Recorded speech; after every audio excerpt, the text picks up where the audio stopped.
Hello student, welcome to today's lecture. Today we will start with the new topic, this C++ overloading.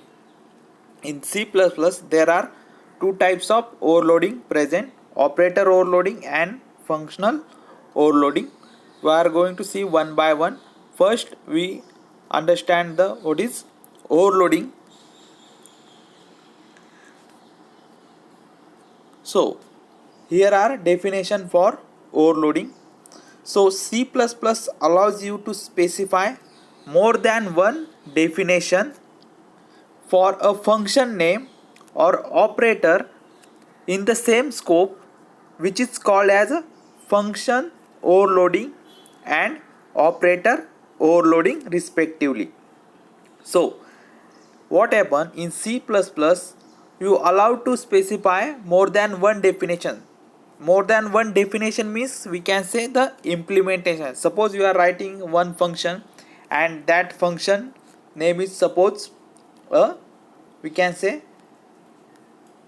a bat is a function name. So C++ allows to define more than one function name. It is called as a functional overloading. So in this paragraph it gives the detailed description what is functional overloading. So an overloaded declaration is a declaration that is declared with the same name as previously declared. Declaration in the same scope. Expect that both declaration have different arguments and obviously different definition, that is implementation. So means first we define, suppose this function as a bat, this is first function. Then C++ allow to define same function name as a bat, but you have to provide the different argument. Suppose in this you haven't passed any argument, then in next function you have to pass some argument. So suppose int a, here we pass int a. So here expect that both declaration have different arguments. So you can give the same name to a function, but it must have different argument. Then you can call as it a function overloading. Now next is an example. With this example you get a clear idea how function overloading take place. So here first we define a class print data, and in public we write first function void print, and here we pass one argument. Argument is int I, and we are printing a value of I.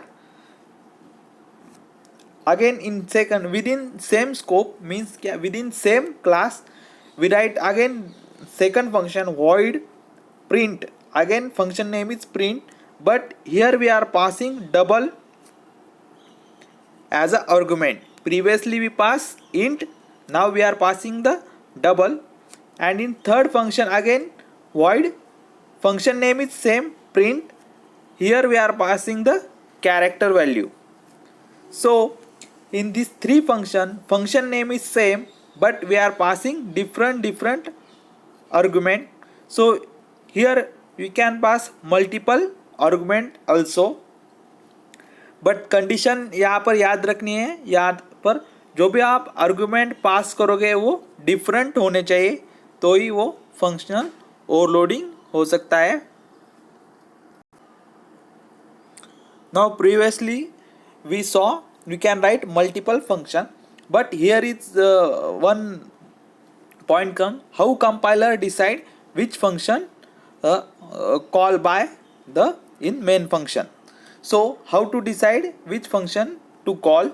So for that, when you call an overloaded function or operator, the compiler determines the most appropriate definition to use by comparing the argument type you have used to call the function or operator with the parameter type specified in the definitions. So means depend on your call. Suppose earlier we define a bat function, and in bat function we are creating object. Suppose a is the object name for the bat. Bat again a class name is, we can say, cricket. Suppose previous example there is a class cricket, so we create a object of cricket, it is a. Suppose we are calling that bat function, then bat, if I pass some value integer, suppose 2, then it call the second function, and here if I am not given any value, then it call the first function. So depend on the argument pass or argument type used, compiler automatically decide the function, which function to call.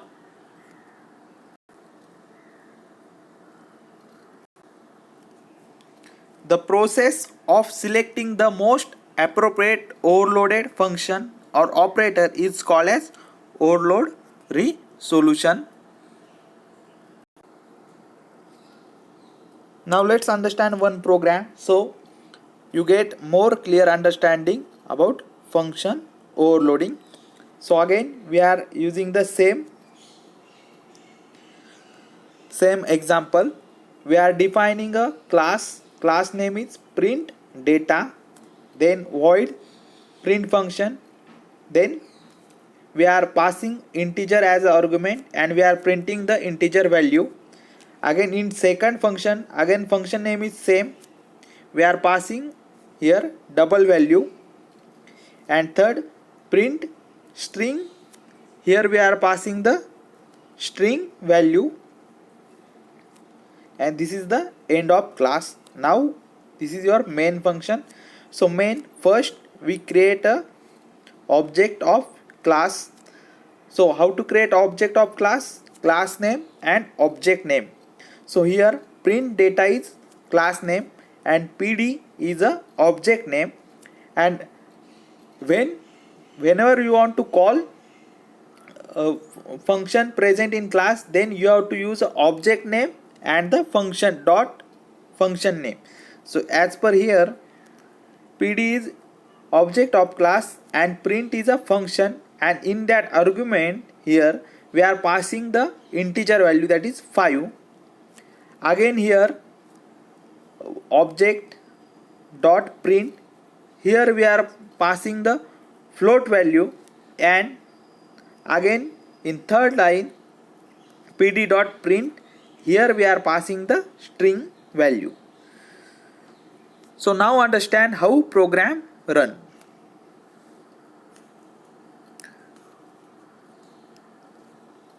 So program start with the main, then created an object of print data, then here call print pd dot print 5. So compiler decide depend types of argument. Suppose here we are passing 5 value, 5 is the integer, so compiler automatically call to the this function, because here in argument we mention a integer value int I, so it will print the printing int 5 in output. Now second, pd dot print 500.263. so here we are passing the float value, so compiler automatically find whether appropriate function present or not. So here appropriate function present for the execution, so here double value we are passing as an argument, so compiler automatically call to this function void print double, and printing this line cout print printing float value 500.263. Again in third, pd.print, and we are passing here string. So compiler automatically call to this function and execute the print character hello C++. So in this way, so depend on the argument, compiler decide the appropriate function to execute. Again, if you are passing again suppose 20 value, print suppose pd.print, and you are passing integer value. So again compiler execute this function first, because it checks the argument, what type of argument you are passing, and depending on the argument type it decide the execution of function in function overloading.